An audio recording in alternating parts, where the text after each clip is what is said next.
pandemic is slamming hospitals statewide, with some having little ICU bed space left, some having none at all.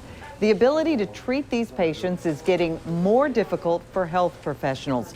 But for the first time, we are getting an inside look at what the COVID-19 spike is doing to the University of Mississippi Medical Center.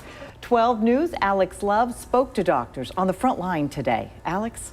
Melanie, those who we spoke to described it as a never-ending battle. The effects of this virus is something that none of them have ever seen in their entire careers, and it's only going to get worse for the state's healthcare system if the public doesn't start following health guidelines. We're tired. I'm not going to lie, we're all tired. With 855 COVID-19 hospitalizations right now across the state, UMMC physicians have firsthand experience of feeling the burden. For adult patients, we have 80 regular ICU beds. We have created some extra space, and they've all been full. We have patients in the emergency department who need ICU beds. They're on ventilators.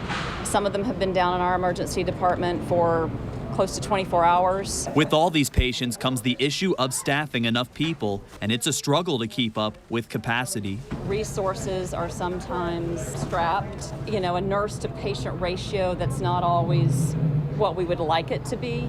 Those situations create a lot of extra stress. So we are really at a point where we can't, people can't have a break. I spoke with one of the nurses, and she'd walked between 7 and 8 miles that day, and it was only 2 o'clock in the afternoon.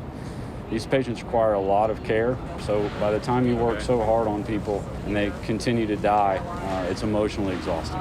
All doctors we spoke to agreed some of the stress on the hospital system could be lifted if the public would listen to health experts and accept that the coronavirus is a serious threat. This is not a hoax. I've never in my 20 plus years of medical practice seen hospital wards full of patients with a particular infectious disease. This coronavirus is not the flu. I have never seen our emergency department like this.